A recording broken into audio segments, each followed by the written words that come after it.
En este espacio se habla de la propiedad privada, del Estado de Derecho, de la economía de libre mercado.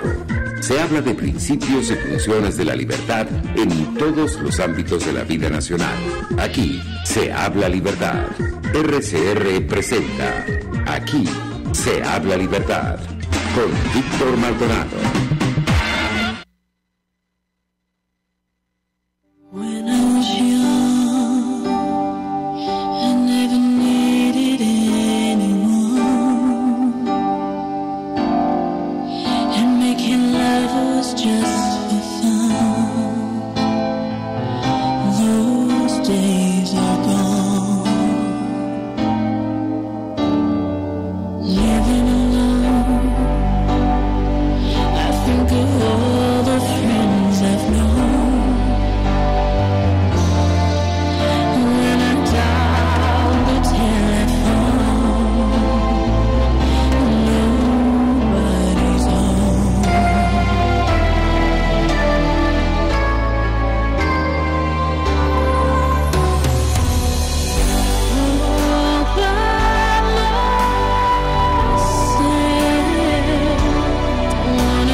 Esa voz bellísima de Lucy Thomas haciendo un cover de All by Myself, que es una canción interpretada originalmente por Celine Dion en 1975. Busquen a Lucy Thomas en Facebook, la verdad es que tiene una voz maravillosa con fuerza vocal, ya la oyen, y además tiene un repertorio que para mi gusto es excelente. 8 de junio del año 2022, aquí se habla libertad, día de San Medardo Obispo. Gracias a todos los que nos acompañan a través de rcr750.com, a través de las redes sociales, @rcr750, @Miguel Fontán, en el caso de Miguel Fontán, @VJMC en mi caso, y bueno, por todos los canales que ustedes puedan mantener contacto con nosotros. Gracias a los que están conectados en el Top Chat, el chat en vivo de YouTube. Pedro de Armas, bueno, ya te dije, es original de Celine Dion, pero interpretada por Lucy Thomas. Saludos también a Abraham Benzit, efectivamente. Me da mucha risa lo que está pasando en Chacao, pero no adelantemos criterio, que para eso está Miguel Fontán. Saludos, por supuesto, a María Macei, a Isbelia Leones, todavía no ha llegado, creo, Pedro de Armas. Bueno, ya Trini, saludos. Bueno, Gracias a Jaime Nestares en la dirección general de la estación, a Wilitza Arcaya en la gerencia de producción, a Catherine Manzano, nuestra productora. Catherine, un abrazo, ya estamos saliendo para allá, para Venezuela esta noche, así que probablemente el viernes tengamos el programa en vivo, si me deja el cuerpo. A Néstor Tobar en los controles, a Génesis Rodríguez en la producción de contenido. Bueno, ya les dije que hoy es miércoles de perspectiva con el queridísimo amigo Miguel Fontán. Miguel, buenos días, ¿cómo estás? Buenos días, querido amigo. Gracias por este espacio, por esta nueva oportunidad de compartir contigo y aprender y de compartir con nuestros oyentes. ¿Este es el número qué? ¿90 y qué? Este es el número 98, creo, ya voy a verificar. 98, faltan 2 para el 100, ahí tenemos que tomar una champaña. Bueno, Miguel, por supuesto es impresionante, uno no logra salir del asombro, porque 5 muchachos se paran en el sitio donde sabemos murió este mártir de la democracia. Se le unen 5 muchachos más, llega la policía de Chacao y los detiene. Pintaron un grafiti o 2, imagínense ustedes esta ciudad, y Chacao llena de grafitis, porque es el territorio de los grafiteros. No dañaron, por supuesto, la obra de Ravelo, porque por allí no, es un poco más adelante, y nos conseguimos con que el alcalde de Chacao entregó a estos muchachos al SEBIN.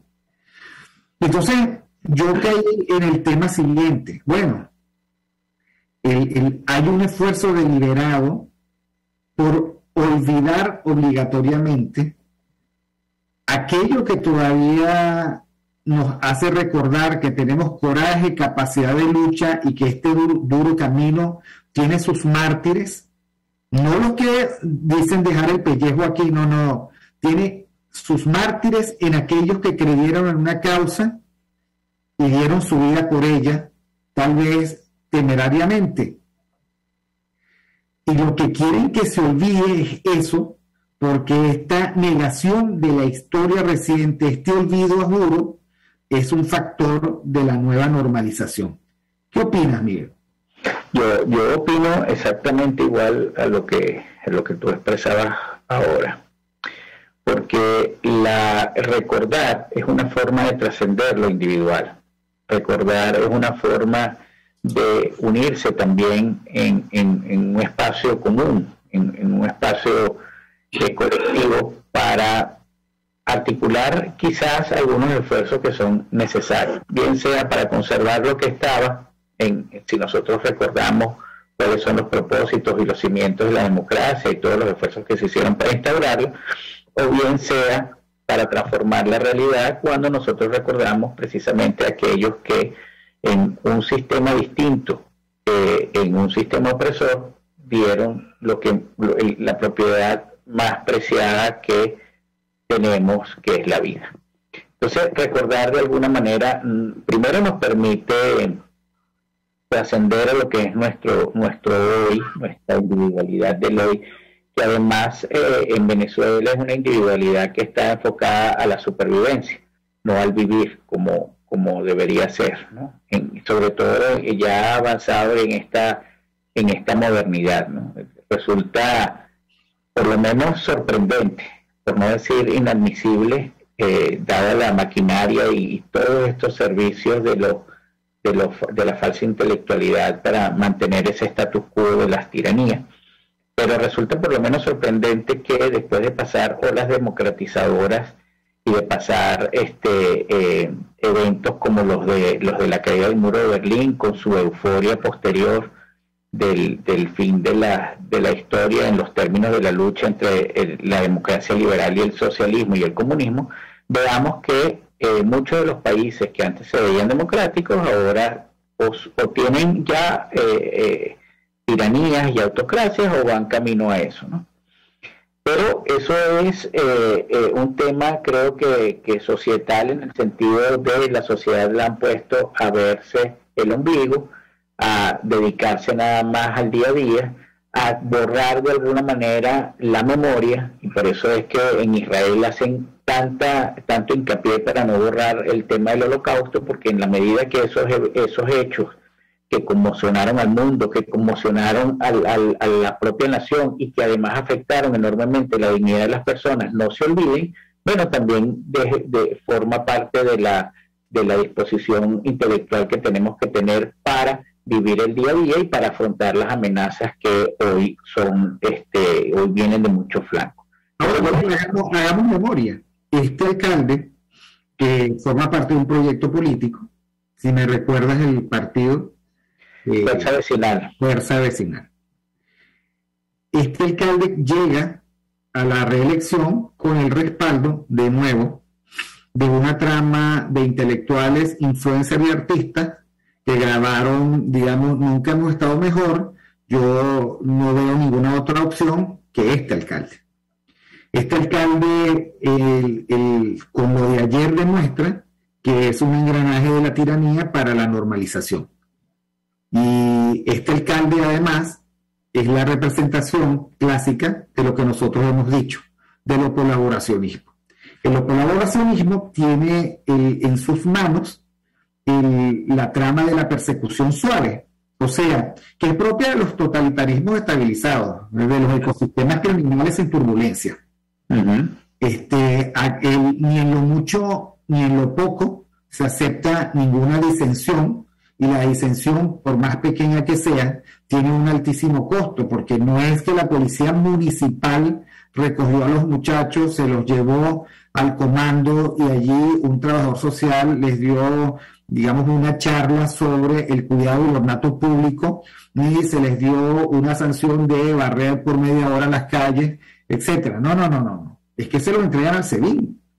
O sea, es que cualquiera que sea el acto de disenso, cualquiera que sea el acto de protesta, terminas tú en las mazmorras del régimen, en donde allí no hay ni Estado de Derecho, ni hay posibilidad de resolver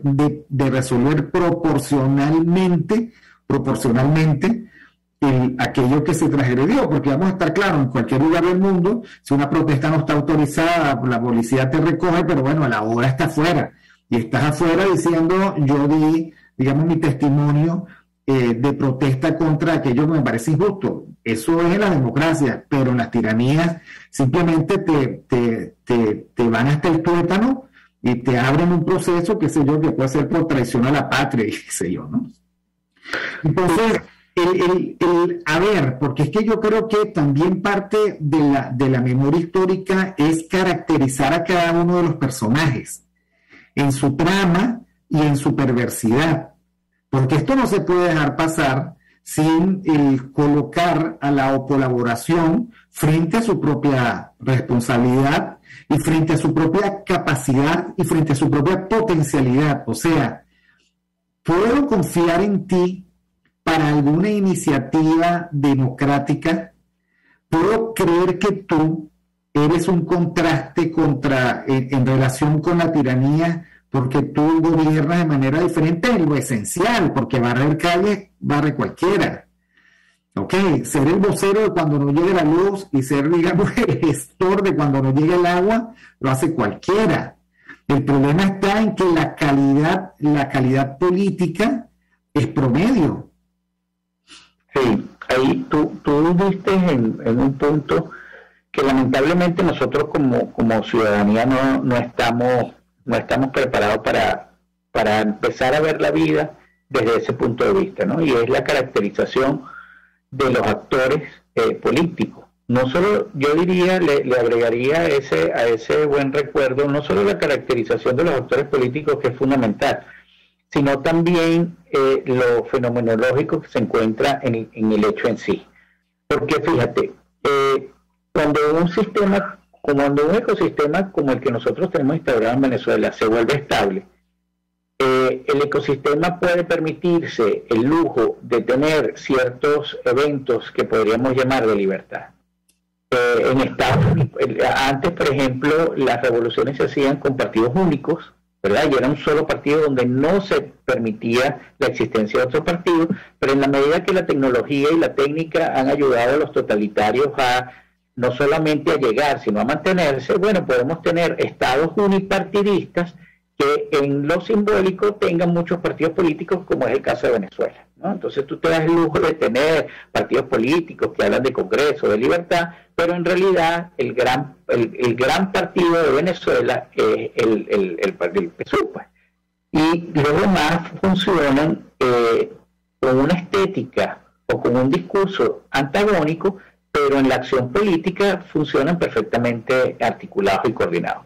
Y eso es lo que la primera lección que tenemos que sacar de lo que ocurrió en Chacao es esa. Todos los actores políticos, bajo el mismo sistema, que juegan en las mismas reglas, son en esencia iguales. No diferencia en nadie, Fuerza Vecinal, del PSUV, ni de Voluntad Popular, ni de Primero Justicia, en tanto ellos asumen todo el juego de las reglas impuestas. Esa es la primera lección que tenemos que tener. Ahora, lo segundo que tenemos que tener para podernos dar cuenta de eso es que nosotros nos tenemos que alejar y dejar de conformar con lo meramente simbólico. Entonces, alguien que se pare y diga un discurso antagónico con el régimen, y diga 3 o 4 cosas y haga alguna acción inocua que resulte antagónica al régimen, no necesariamente va en contra de él. Entonces, nosotros anhelamos la democracia, pero nos tenemos que dejar de conformar con esas acciones simbólicas. Eso por otro lado. Por otro lado, aquí también hay un ejemplo de lo que hace la cuando se engrana. El comunicado de la policía de Chacao fue un comunicado con respecto a la vigilancia del ordenamiento municipal y de la ley. Entonces, en principio, uno no debería estar en contra de eso, ¿verdad? Cuando eso es más que un epifenómeno. Es decir, el comunicado de la policía de Chacao fue: nosotros estábamos en el lugar y mientras la protesta era pacífica, incluso ayudamos con el tránsito y no sé qué, para que se desarrollara normalmente. Después unos vecinos avisaron que estaban haciendo actos de vandalismo, porque vamos a estar claros, sí es verdad que escribir un graffiti en la pared es un acto de vandalismo, sí, es cierto eso, pero también es cierto que la lucha y la resistencia se hace con esos pequeños actos de vandalismo, que además, como tú dices, no significaban nada, porque no es que estaban pintando ni el mural, ni estaban pintando el helicoide, ni estaban pintando algo que supusiera una enorme erogación, o le pegaron un pastel a la Mona Lisa. No hicieron nada de eso, simplemente escribieron un graffiti en la pared. Entonces llega la policía y se arma todo un entramado basado en esa superficialidad, donde dice los vecinos llamaron creo que el GOE es el que actuó, y a la policía de Chacao le pidieron colaboración, y como es pertinente entre cuerpos de seguridad del Estado, la policía de Chacao dio la colaboración en un procedimiento que era articulado y liderizado por el GOE. Cuando tú lees esto en un país normal, tú dices, bueno, aquí no hay nada malo. Cuando tú lees esto en Venezuela, por supuesto, es toda la tergiversación de la lucha por la libertad, ¿verdad? O de luchar en contra de la lucha por la libertad y darle un halo institucional. Nosotros también tenemos que aprender de eso. No es lo mismo mentir a tus padres para ocultar que tú estás haciendo acciones ilegales, que mentirle a un nazi cuando viene a buscar a un judío para no matarlo. Son dos mentiras distintas y son dos derechos a mentir. Claro, la mentira, digamos, es perversa cuando se evalúa en su propósito. Exactamente. Porque, por ejemplo, si tú eres médico y ves a una persona que tiene una enfermedad terminal y tú le dices, bueno, sus exámenes salieron razonablemente bien, vamos a ponerle un tratamiento, y bueno, tú estás, digamos, tal vez el ejemplo es muy malo, pero el propósito no es hacer daño, el propósito es la compasión, pero el propósito de algunas mentiras es la perversión, es el maquiavelismo, es el maltrato al otro, y entonces, claro, estamos hablando de mentiras políticamente perversas, que generan resultados terribles. Entonces, claro, sin entrar en lo puritano, por llamarlo de alguna manera, de Kant, en el que él no admite la mentira bajo ninguna modalidad, porque la mentira te deslegitima, Yo soy más de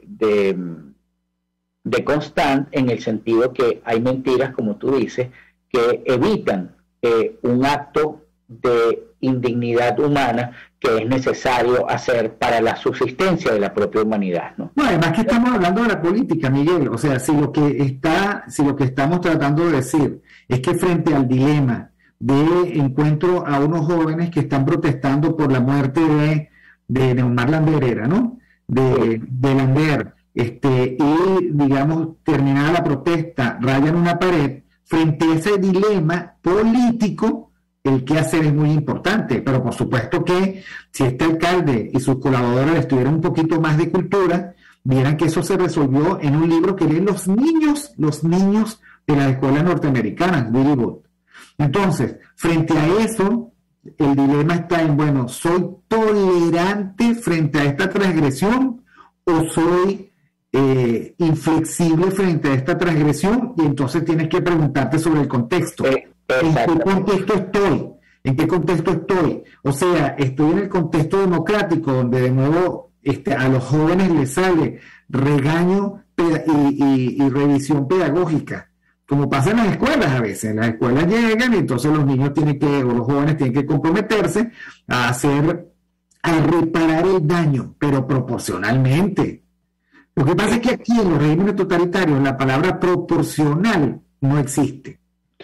No existe. No existe. Y si este señor no lo sabe, entonces forma parte de la porción de la población que son estúpidos. Entonces política. Yo creo que lo sabe. Lo que puede ser es que haga como Eichmann y no le importe, ¿no? Con tal de ser un buen ciudadano dentro del sistema al que él pertenece.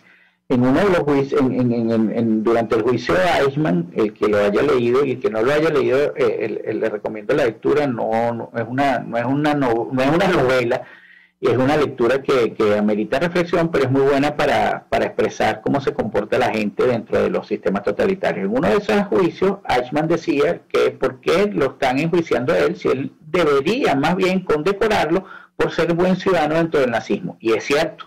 Entonces tú has hablado, Víctor, en otro punto que se suman a los otros dos eventos que tenemos que aprender. Y es el punto de por qué ocurre estos hechos, qué se busca con estos hechos. Porque definitivamente el alcalde de Chacao evitó el dilema e hizo lo que tenía que hacer para mantener el sistema, pero lo que no tenía que hacer precisamente para salir del sistema. Entonces, cuando estos eventos ocurren, aquí hay que analizarlo y hay que tratar de profundizar con todas las asimetrías de información en por qué ocurre ese hecho.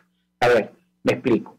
Cuando Rafael Ramírez se paraba y decía PDVSA es roja, rojita, lo hacía dentro de un marco institucional en el que ya todas las instituciones, salvo dos o tres, no habían caído todavía completamente dentro del control del régimen, y él quería ser más chavista que Chávez para demostrar que él podía llevar esa transición de esa PDVSA que todavía no estaba completamente controlada a una PDVSA completamente controlada. Entonces, para tú ser el elegido, tienes que demostrar que tú eres a prueba de bala, que tú estás con el sistema y vas a hacer todo lo que el sistema requiera para mantenerlo y para fortalecerlo. Ese era el discurso de Rafael Ramírez cuando se paraba diciendo PDVSA era roja, rojita, y pintaba silos y no sé qué de rojo y con la cara de Chávez. En un momento en el que las demás instituciones, repito, salvo dos más, estaban completamente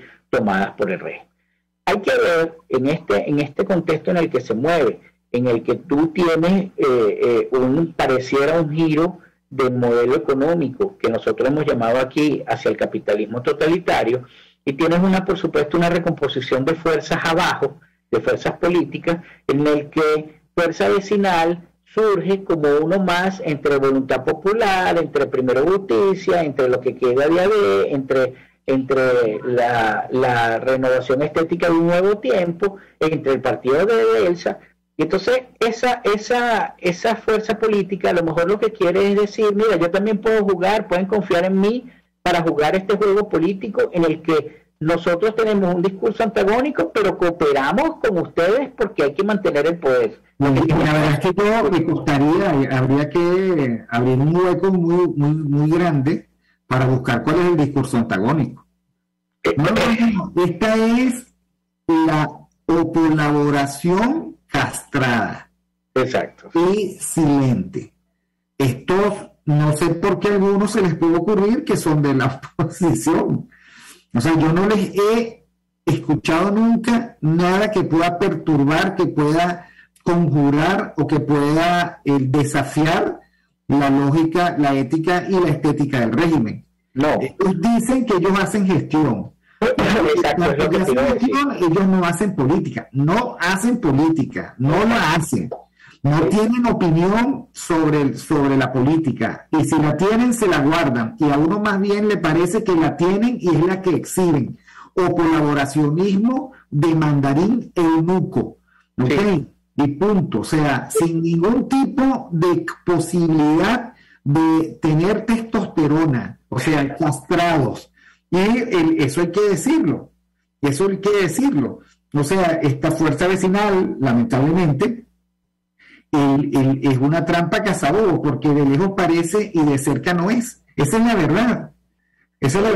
Yo creo que fuerza vecinal es ese intento, porque es verdad lo que tú dices, antes de concluir esta idea, es verdad lo que tú dices, ellos siempre se venden como lo que mejor saben hacer la gestión dentro de este sistema. Ellos no van a combatir ni a hacer actos disruptivos frente a este sistema, sino que ellos se venden como ese gerente que puede hacer las cosas más eficientes dentro del sistema, cosa que además necesita el régimen, porque el régimen necesita pasar de un modelo de tutelaje cubano, donde es de parásito, de chulería, de destrucción y de muerte para controlar, a un modelo que permite libertades materiales, pero que tiene más controlado aún que el modelo cubano. Es decir, ellos tienen que pasar de un modelo de prostitutas que se volvieron meretrices a un modelo de corporaciones mucho más fuerte y mucho más totalitario. Entonces, para eso necesitan,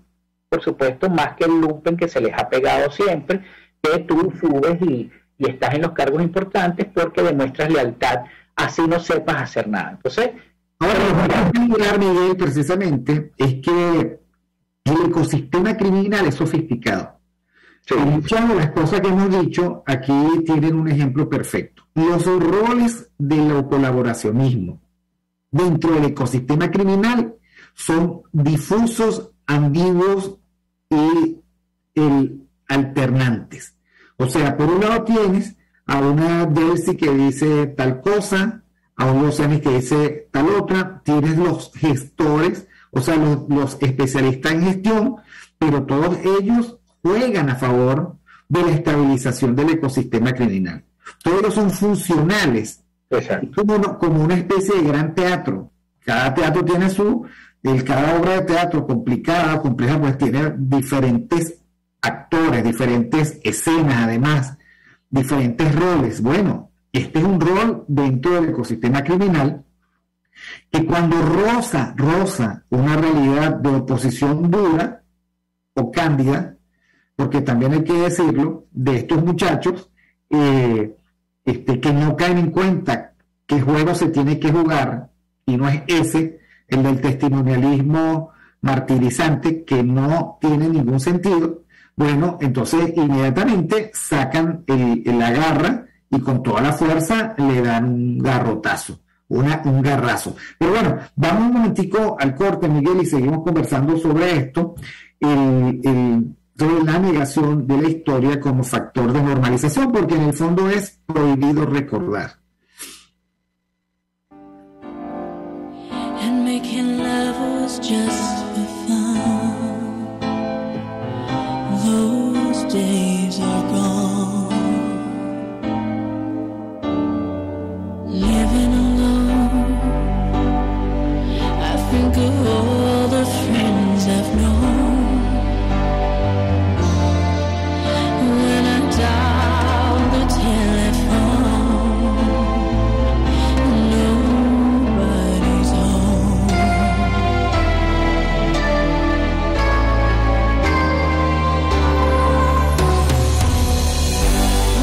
All by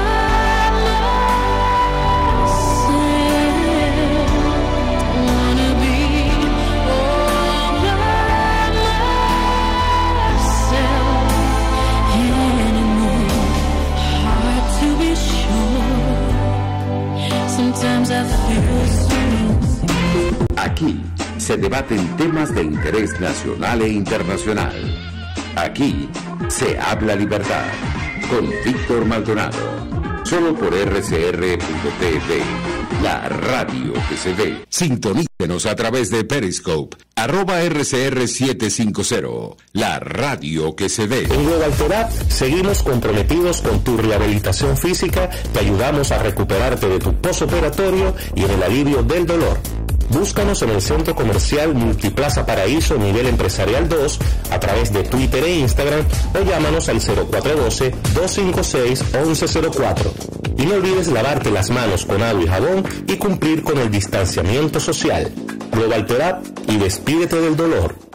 Y ahora quiero hablarte de la estación de servicio del Club Hípico, esa misma frente al Terras Plazas. Te invito a que la sigas en su Instagram, @bpterrazas, donde en su historia están informando permanentemente la dinámica diaria en cuanto al servicio de surtido de gasolina. Con todos los mecanismos de pagos, la bomba Terrazas del Club Hípico cuenta con una gran tienda de conveniencia donde podrás encontrar todo lo que necesitas, tanto para ti como para tu carro, y también con atención de baterías Duncan. Estación de servicio Terrazas del Club Hípico. Calidad y servicio de primera clase. Es una interpretación de tendencias para tu signo zodiacal. Un espacio guiado por los movimientos planetarios y sus consecuencias. Acompaña a nuestros astrólogos a descubrir lo que le deparan los astros signo por signo. Guía astrológica, todos los sábados, a partir de las 3 de la tarde, por RCR 750 AM.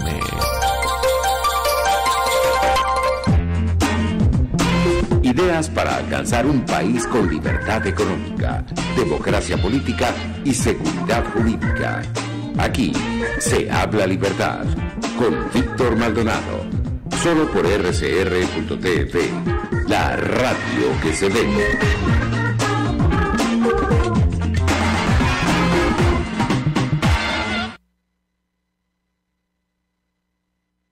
Continuamos con Aquí se habla libertad, 8 de junio del año 2022, San Medardo Obispo, miércoles de perspectivas con @Miguel Fontán. A ver, Miguel, esto a mí a ver, nosotros no podemos repetir los mismos errores de siempre y también repetir las mismas estrategias que terminan en sangre, sudor y lágrimas y en cero avance.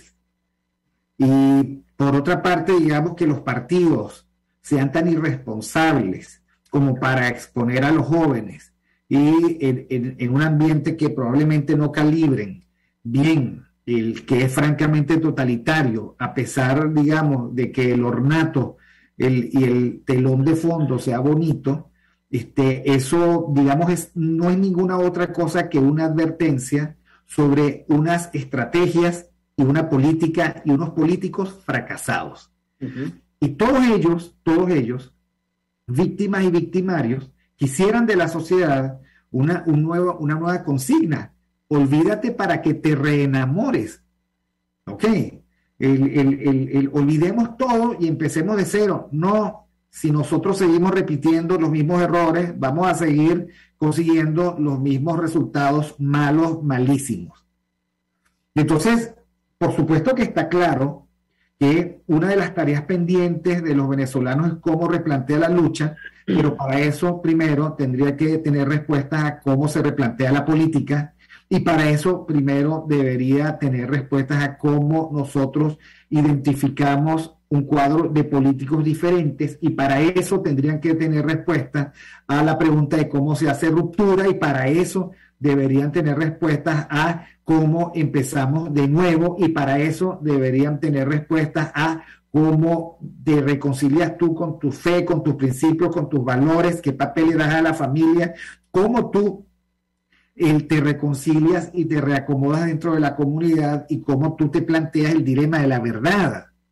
Y nada de eso está resuelto en este momento, porque nosotros vivimos una situación alucinante en la que discutimos afanosamente las consignas del régimen de normalización, de que esto se arregló, de que esto se puso bien, de los otros bobos girando en el país para tratar de revivir lo que es un muerto pestilente que es esta colaboración, y ahora hablan de primarias. No, hay muchísima tarea por hacer para restituir nuestra condición humana y para restablecer nuestra conexión con la sensatez y con el sentido de realidad.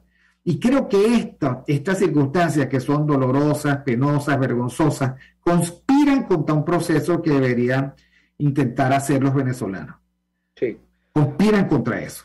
Yo creo que tú en esta intervención has dado en el clavo muchos aspectos claves, ¿no? Uno, bueno, cuando empezaste diciendo que tenemos unos políticos fracasados, yo creo que la sociedad tiene que tomarse seriamente la reflexión política y entender que estos políticos fracasados no fracasaron en el 2015 ni fracasaron ahora. Fracasaron en el mismo momento en que tomaron la agenda política. Porque estos políticos, Víctor, y estoy hablando de todos, desde el primer secretario de la Coordinadora Democrática hasta el primer secretario de la MUD, hasta el vocero del Frente Amplio y ahorita hasta el secretario de la Plataforma Unitaria, no son políticos en tanto procuren la libertad para nosotros vivir con nuestras diferencias. Son políticos siempre que están amarrados a un sistema y a lo cual ellos siempre procuran estabilizar ese sistema. Entonces, el fracaso de Julio Borges no es solamente cuando llamó a la gente a la calle y no solamente no logró los objetivos que él mismo dijo que se tenían que lograr para regresarse, sino que le impusieron la Asamblea Nacional Constituyente como por 3 años. El fracaso de Guaidó no es el fracaso del interinato cuando dice que los 3 hitos para los cuales se plegaron muchos intelectuales que hoy deberían darle vergüenza y no asomarse a opinar siquiera dentro de los asuntos públicos, que utilizaron el mantra de cese de usurpación, gobierno de transición y elecciones libres para callar las voces que, como nosotros, fuimos disidentes porque sabíamos que con una materia prima de porquería no puede salir un producto de primera calidad. Y así podemos, el fracaso de Capriles no es perder las elecciones, sino el fracaso de Capriles viene cuando le compran su cupo político para ser diputado. Entonces, cuando nosotros empezamos a ahondar dentro de cuáles han sido los orígenes de esta clase política que nosotros tenemos, nos damos cuenta que esta clase política fracasó en el mismo momento, en el mismo instante que se hace dirigencia política. Y por supuesto, después de allí lo que nosotros hemos tenido es un largo camino de engaños y traiciones, que por supuesto ahora encuentra su gran culminación en lo que hemos hablado en la primera parte del programa, que es el no recordar. Porque no recordar hace también para esta clase política que nosotros no cuestionemos esto que yo estoy diciendo ahora, que nosotros no nos paremos y cuestionemos cuál ha sido el desempeño de esta porquería de dirigencia política que tenemos, que se autodenominan oposición y además se secuestran la representación política de los opositores. Entonces, cuando nosotros tenemos ese panorama, Víctor, también tenemos que entender que todo eso fue posible por lo que tú venías comentando a lo último, que es el tema de la sociedad, que es el tema que nosotros tenemos una sociedad que está golpeada en sus cimientos, en su referencia familiar, en su referencia social, pero también en su referencia política, en donde el refugio afectivo de las personas se resquebrajó porque, bueno, este régimen hizo que personas dividieran a su familia, sus referencias intelectuales están pervertidas, porque imagínate tú, por poner un ejemplo burdo, tú tienes un individuo de número de la academia diciendo que hay que dialogar con el chavismo, pero ese mismo individuo de número de la academia bloquea a alguien simplemente porque le está cuestionando una idea y él no le provoca entrar en polémica. Entonces, frente a esa hipocresía y a esa perversión de las élites intelectuales, que no solamente están en la academia. Yo escribía un tuit en estos días a propósito de una encuesta que daba Rosales como el candidato de menos rechazo, imagínate tú eso, dime cuánto dinero cuentas y te diré cuántas encuestadoras, académicos e intelectuales puedes comprar. Ese cuento está clarito y es como tú lo dices. Habiendo tomado posesión como gobernador, él es el dueño, el jefe de facto de la colaboración porque es el que la financia. Y es el jefe de facto de los encuestadores porque es el que los contrata. Porque por más pequeño que sea el presupuesto de la gobernación del Zulia, da para eso. Y aquí vemos, digamos, la condición asquerosamente meretriz, ¿ok?, de putica de las encuestadoras venezolanas. ¿Ok? Allí es donde los vemos. O sea que una especie de muerto mal embalsamado, que quién sabe bajo qué criterio negocia estar en el Zulia como gobernador, y entonces ahora sucede que es el líder de la oposición. Esa es la tragedia nuestra. Y es la tragedia que se ve en las academias porque son ellos los que se pagan y se han devuelto. A ver, ¿cuál es el amigo que no está? Eso es lo que te iba a decir. Y las encuestadoras son más caras porque las encuestadoras necesitan dinero. Pero los intelectuales y miembros de la academia a veces no necesitan dinero, lo que necesitan es que los llamen a 3 o 4 reuniones donde ellos se sientan importantes, donde les soben el ego y ya ellos se prestan para hacer todas estas parafernalias y para hacer todas estas mentiras. O sea, si a ver vamos, lo que le resulta más barato a la colaboración es los académicos y los intelectuales que además gozaban de más prestigio que lo que puede gozar a lo mejor una encuestadora. Entonces tú a ellos no les tienes que pagar mucho, le brindas un café, los llamas a una reunión, los haces sentir importantes, ellos salen con el ego sobado y entonces salen a escribir en Twitter pendejadas como la que escriben, sin importar que esas pendejadas lo que hagan es evitar que los ciudadanos superen sus limitaciones cívicas para poder entender el mundo en el que está y para poder entender lo primero que tienen que hacer, que es sanar la sociedad, que es sanar la reflexión política, que es desterrar y abuchar al corrupto y al que se preste a la corrupción y abuchar a aquel que se venda por cuatro monedas o que se venda peor aún para que lo soben y estar en uno de esos grupos de reflexión hipotecando el destino no solo de nosotros los que vamos a seguir vivos en esta generación, sino eso es lo que nosotros tenemos que empezar a sanar como sociedad. Eso es lo que nosotros tenemos que empezar a rechazar. Cuando invitan a uno de esos intelectuales de pacotilla, que lo único que han hecho es escribir cientos de libros y recitar cientos de páginas sin que esas páginas los conmuevan en su intelectualidad y los llevan de presentadores de libros, eso es lo que tenemos que rechazar. Mientras la sociedad sea una sociedad banal, una sociedad superficial, que esconde en la frugalidad no un estilo de vida, sino una limitación cognitiva importante, nosotros no tendremos más que esos la política como representación. Peor aún, eso es los académicos que vamos a tener educando a nuestros hijos. Ahora, tal y como tú lo has dicho, hay que reconectarnos con la realidad porque viene una embestida alucinógena. O sea, nos echan humo en la cara y entonces dicen, esta es la oposición que te conviene y bueno, ya sabemos cuál es la tesitura de esa oposición.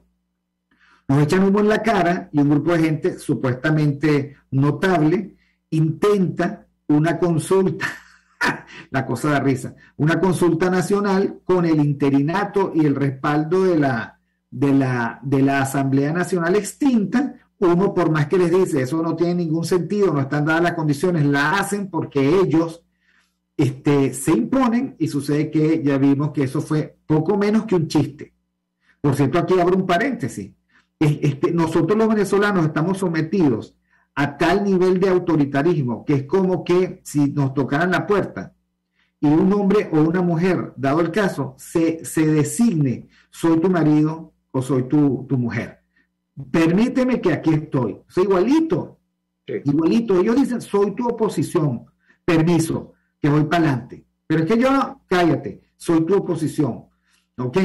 ¿O tú qué propones? Entonces, claro, ese es un acto de fuerza terrible frente al cual los ciudadanos venezolanos, que son los más esclarecidos, han demostrado una terrible indiferencia, pero no juegan al juego.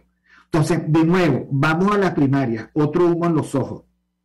Oye, cualquiera con sentido de realidad sabe que si las primarias, el y por supuesto, más allá de lo epistemológico del tema, o sea, más allá de decir primarias en condiciones no democráticas, no son primarias, no es posible, porque no están dadas las condiciones para que te respeten tu voluntad, eso está claro. Pero digamos que a lo que quiero oponer es lo siguiente. Problemas primarias cuyos participantes son Rosales, Capriles, Leopoldo y el otro y el otro y el otro, al final tú agarras cualquier cucharón para sacar algo de ese mondongo y sacas más de lo mismo, pero nos lo quieren hacer vender como la última solución, el modelo 2023, ¿ok? Con promoción en 2022 para reactivar la política. La misma política de la Coordinadora Democrática, de la Mesa de la Unidad Democrática, del Frente Amplio, de la Plataforma Democrática, con los mismos actores, el mismo elenco del fracaso y su corte de los tiempos perdidos, los mismos, además diciendo lo mismo, con el mismo discurso y con el mismo llamado a hacer la misma política fracasada, que lo único que deja son presos, muertos y exiliados. ¿Ok? Y cuando hablo de exiliado no hablo del exilio dorado.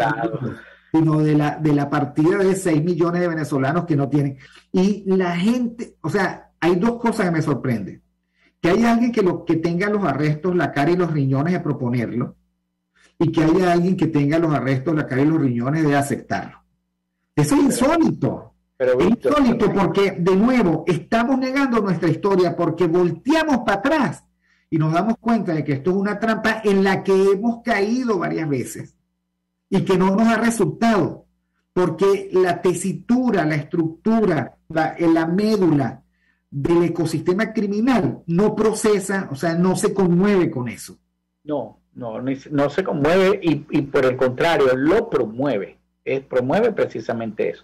Al ecosistema criminal le vienen bien dos cosas. Una, la desesperanza, porque no tiene nada que asimilar, peligros que asimilar, y otra, la configuración de esa colaboración y su elenco del fracaso, como tú bien los describiste, porque los ayuda a asimilar los peligros. O sea, no es que son una contingencia, es que son un dispositivo para asimilar los peligros. Pero Víctor, mira, escuchándote esto, voy a decir algo y no me cansaré de decirlo, lo hemos dicho varias veces en este programa. Mientras no sea la sociedad la que madure en su percepción política, la que tenga la disposición de reflexionar en torno a la moral política, nosotros vamos a tener esos no representantes, esos actores políticos. Porque fíjate, un actor político que significaba un cambio, que significaba ruptura, que significaba una esperanza o una posibilidad de construir una Venezuela distinta, fue el que propuso las primarias de oposición. No fue que se le ocurrió a Rosales, no fue que se le ocurrió a Barbosa, no fue que se le ocurrió a Capriles, no fue que se le ocurrió a Guaidó, porque ellos en su decadencia ni siquiera podían haberse imaginado esa propuesta.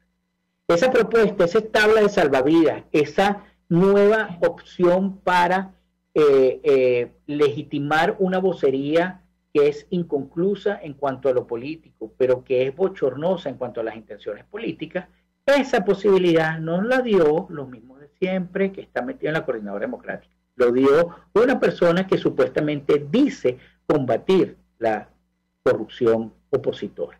Entonces, cuando tú te pones a ver eso y te preguntas, ¿por qué ocurre eso? O sea, ¿qué hicimos nosotros para merecer tanta mediocridad?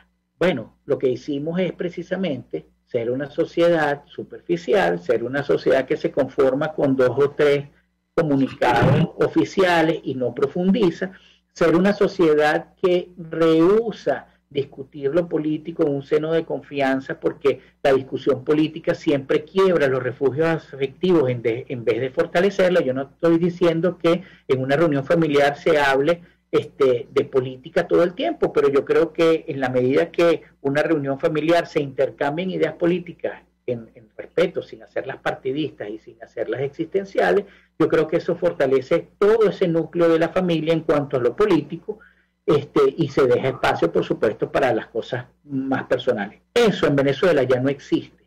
Y como no existe en Venezuela y nosotros nos quedamos en lo político con la agenda pública o con el loco que quiere hacer política y se para y dice, mire, yo soy una parte de la representación, nosotros no vamos a tener más que eso. Nosotros no vamos a tener más que unos corruptos, pero unos fracasados en cuanto a que tienen ideas maravillosas, pero la ejecución política es un tiro en la sien. Entonces, no vamos a salir de eso. Vamos a seguir con la forma de hacer política con votantes, o la forma de hacer política, como bien tú lo señalabas, que es inocua, en escribir grafitis, en hacer actos de resistencia escribiendo grafitis, que tampoco sirve porque no va a movilizar a nadie. Tú das en el clavo, ¿no? Bueno, te refieres, por supuesto, a la primera, la segunda y la tercera declaración de María Corina Machado. La primera declaración de María Corina Machado dice: vamos a contarnos. Frente a eso, hubo una reacción en cadena de intelectuales esclarecidos que dijo: es un error contarse, porque tú lo que tienes que hacer es ruptura, y la ruptura tiene que hacerse rasgando, ¿ok? Rasgando, o sea, intentando ser el fenómeno político que contraría al statu quo, ¿ok? Entonces, allí hubo una gran pausa, y semanas después viene un segundo paso, y el segundo paso es: estas son las no condiciones que acepto para contarme. Y entonces la reacción de algunos intelectuales esclarecidos fue: bueno, lo que pasa es que tú estás colocando el techo tan alto que lo que estás queriendo decir es que no te vas a contar. ¿Ok? Tercera, entonces dice: bueno, estas son mis 5 condiciones para ir. Y entonces la gente le dice: pero es que vas a ir para contarte con aquellos que niegas. Y parece ahora un capítulo extraviado de Alicia en el País de las Maravillas, de Lewis Carroll, en tanto y en cuanto ese es el libro del nonsense, o sea, del sinsentido. O sea, tú no puedes negar y después reconocer, o niegas o reconoces. Y aquí la verdad sea dicha, es que hay un discurso negacionista que convive reconociendo de hecho aquello que niega. Ahora, no puede ser y no ser. O sea, tú en política, incluso en política, tú tienes que cumplir. Es que no se puede ser y no ser en el mismo momento. Mira, Víctor, ahorita que está de moda los temas de la resina epóxica y no sé qué, y se hacen cosas marmoleadas y no sé qué, me viene bien este ejemplo. María Corina es el color fuerte que existe dentro de la misma resina. Es decir, tú agarras una resina, le pones un fondo blanco con unos tonos grises, eso sería la coloración. Y María Corina es el tono azul fosforescente que se nota, que se distancia, pero está dentro de la misma resina, está dentro de la misma forma de resina, está dentro del mismo portavasos. Y así no puedes romper, porque precisamente la resina es todo el sistema político que dices combatir. Entonces tú no basta con ser el color que brilla más o el color contrastante. Es que tienes que hacer lo posible, o bien sea para destruir esa resina y que cuando se vacíe la resina tenga agua y la cosa no cuaje bien, o no estar dentro de esa resina, estar fuera de la resina. Y eso es lo que no han entendido. Y ojo, no lo ha entendido, por supuesto, ella y sus asesores, pero tampoco lo ha entendido la sociedad, que es incapaz de ver esto que estábamos hablando antes, que mientras no discuta en su seno familiar y en su espacio de interacción una política con moral y ética, una reflexión política con profundidad y dejando afuera las superficialidades, no vamos a tener otra cosa. Vamos a tener la misma resina, solo que le vamos a estar cambiando los tonos. Un día lo hacemos marmoleado y el otro día lo hacemos con tonos metalizados, pero la misma resina para siempre. Y eso es lo que nosotros tenemos que entender. Claro, y la verdad es que es la misma resina que da la misma sombra. Ese es el problema. O sea, nosotros insistimos en que, bueno, digamos, tú puedes ver las cosas de dos maneras. O este país está muy fregado y le va a costar mucho recomponerse, porque la inercia de lo que es la inercia de lo que está echado a perder. Y es como un río contaminado. Tiene que pasar mucho tiempo para limpiarse.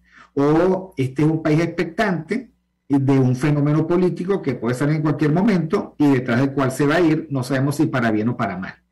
Pero lo cierto es que hay una ruptura que va a ser muy difícil de resolver con una clase política, la cual estamos cansados. O sea, discúlpame, esta clase política pretende ser Betty la Fea, que no sé cuántos años después sigue siendo top ranking en buenas partes de los países de América Latina. Y es una cosa sorprendente porque nadie, quiere estar viendo Betty la Fea, pero Netflix está siempre de primera, aquí en México también, en Venezuela también, ¿no? Pero es que no son Betty la Fea, porque no tienen trama, no tienen argumento, no divierten, ese es el problema, no sacan una sola risa, no hay el contraste de personajes, todos son planos, todos dicen lo mismo y todos son profundamente aburridos, todos son profundamente predecibles y hay un darse cuenta que los tiene a ellos contra la pared. Mira, Víctor, ese Guaidó Maracaibo y esa...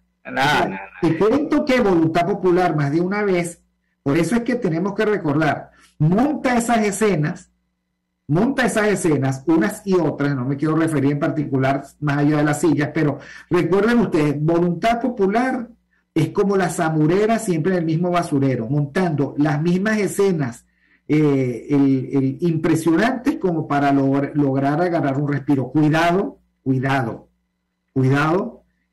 porque eso es insistir en algo que está muy, pero muy podrido.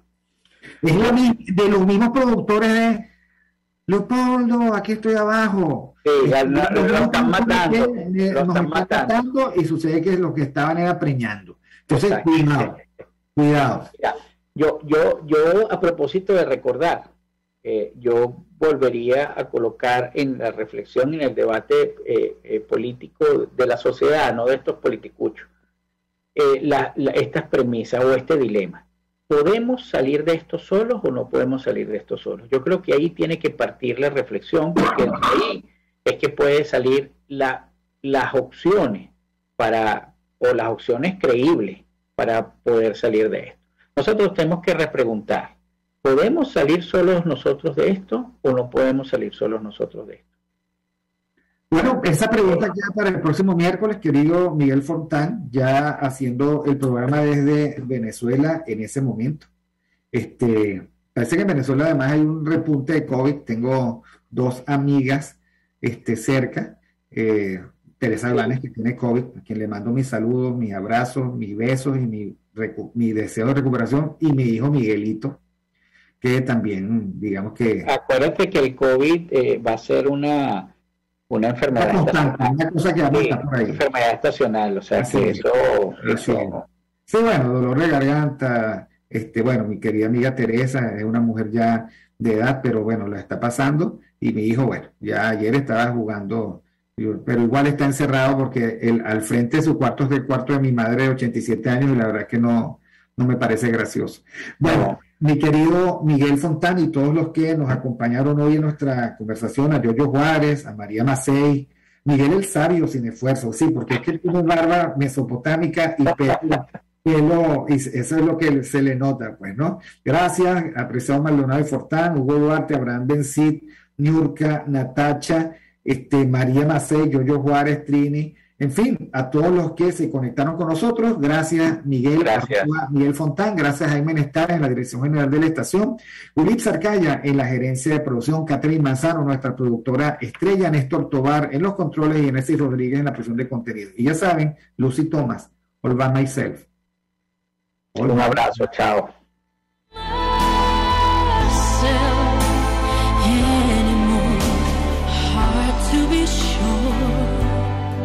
Sometimes I feel so insecure, and love so distant and obscure remains the cure.